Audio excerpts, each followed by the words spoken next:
What's up, everybody? It's your girl, DJ Savage, and welcome to another installment of On the Spot Interviews.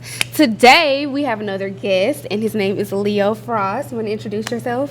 What's going on, y'all? I'm 23 years old. I'm the youngest jeweler in America. I'm only 8 months in the game, and I'm here. Okay, already flexing, and we ain't even started the interview. Okay. Oh, y'all heard that. Facts. Okay, so let's discuss Leo Frost. How did you get into this? You say you're 8 months in. What inspired you to even want to start? So I was going to the University of Houston. Mm-hmm. And, same. Go Cougs. Go Cougs. And after that, I was the president of a fraternity. Mm-hmm. When I got done doing that, I was like, I'm going to sell grills. Okay. All my friends were like, what the hell are you talking about? Okay. And then I started getting some clients here and there. Shout out to Yezin. He plugged me in with a lot of people here. Mm-hmm. And, from there I started getting orders here, left, right.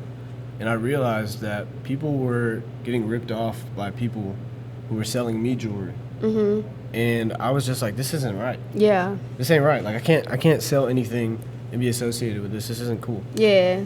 So, by the grace of God, I was given an opportunity to talk to Iceman Nick. Mm-hmm. And, I spoke to him. We had an interview.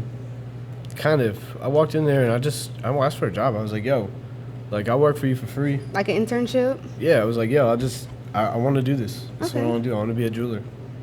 And these are my clients. I have my own clients. I'll never ask you for anything. Mm-hmm. I'll do my own thing.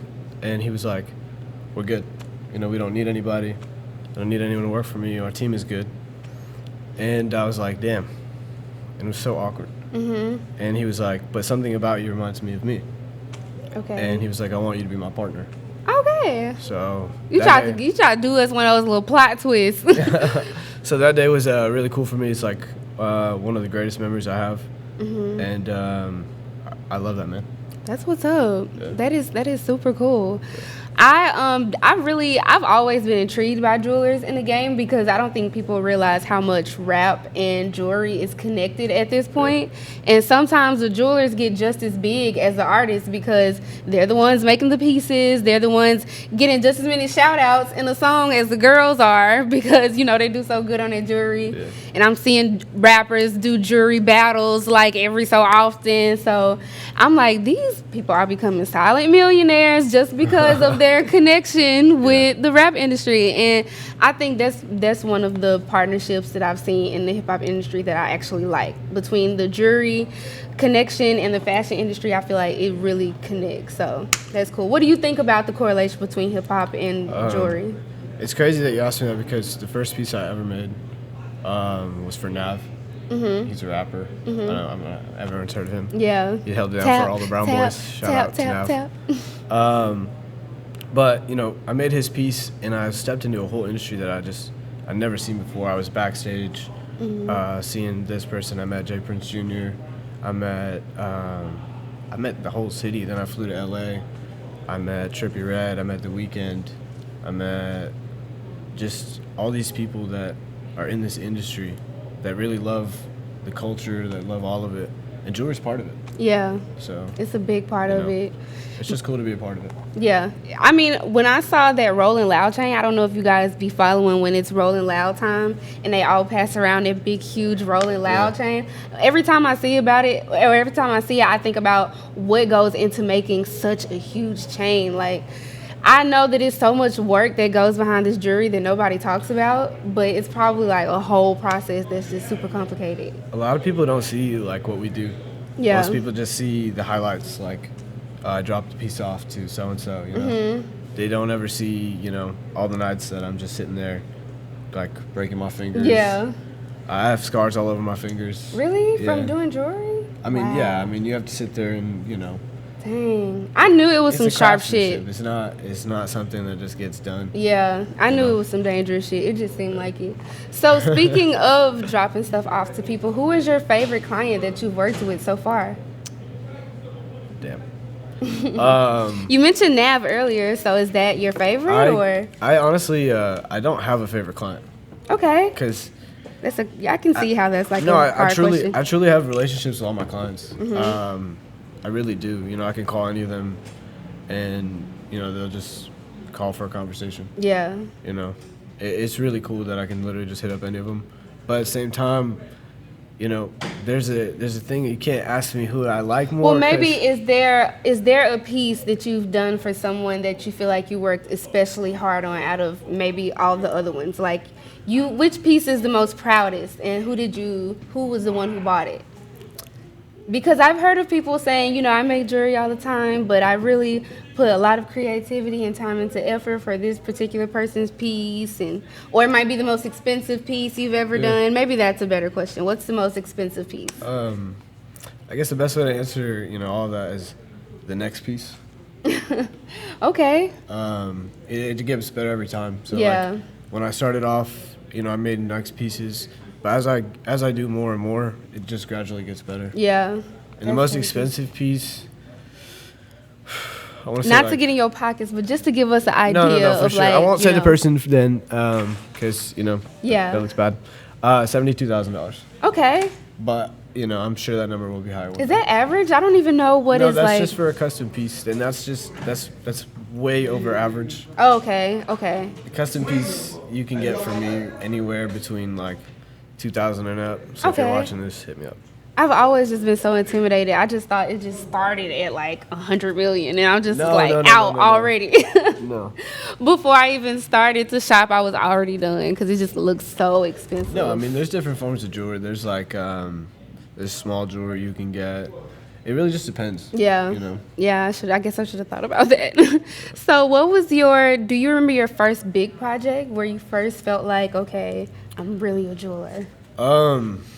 I guess I just like it happens so fast. I don't realize what's going on. Like I've flown to Paris, Germany, Okay. New York, Miami, LA, Kansas City, Arizona, New York. I mean, the list goes on and on. So it just kind of like blurred together. You don't even remember. It just happens because, you know, I'm making pieces here, then I'm flying out and going to meet my client. Next thing you know, we're hanging out. I leave. I come back home. The next piece I'm working on, I dip. Before coronavirus, I was flying maybe 3-4 times a week. Really? A week. Do you like that lifestyle? I love it. Okay.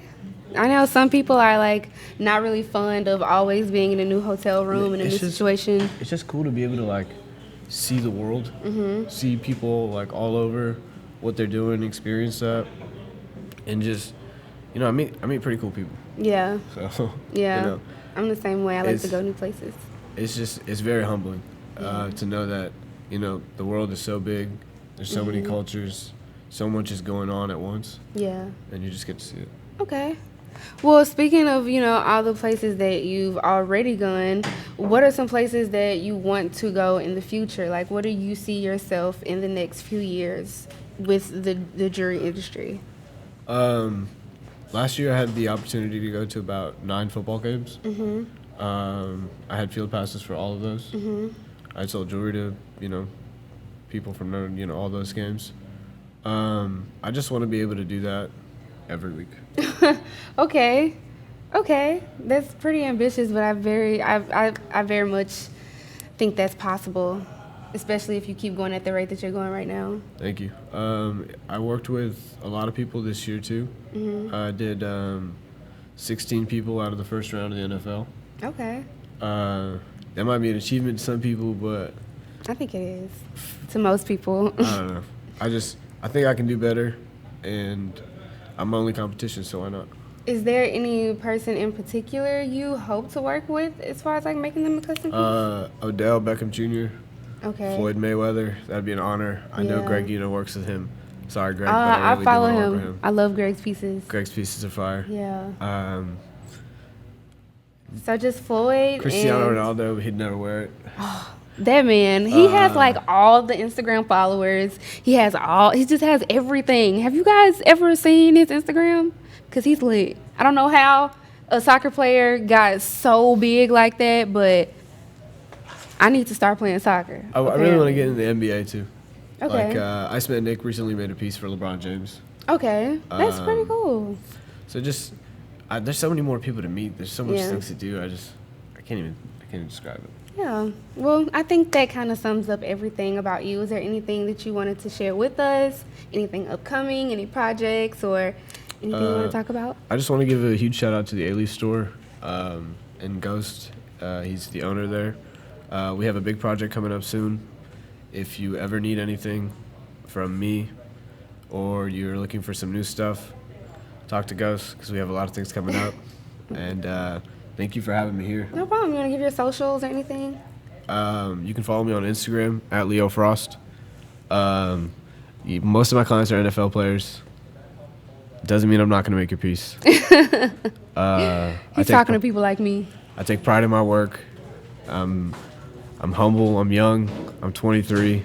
I'm going to be the best jeweler in the world, and I'm putting that out here right now. Johnny who? Oh, no. Oh, man. Now, look at here now. Look, I'm not from Houston. I don't know nothing about that. Okay, I'm just the interviewer. Look, I don't know. I'm just kidding. I got no beef with nobody. I literally told you, my only competition was myself. But you know what? The thing is, he's young, he's hungry, he's supposed to not see anybody but himself. So, stuff like that just happens when you're confident in what you do. So, there's no harm, no foul. I'm sure at one point he thought he was the best too. So, it's just like that. I would be upset if he didn't feel this way about himself. So, But this has been another episode of On the Spot Interviews with your girl DJ Savage. Make sure you guys follow Leo Frost and hit him up for anything that you need. And make sure you guys follow us. I'm DJ Savage 901 on all socials. And if you guys need anything, DM us on our page and we will see you later.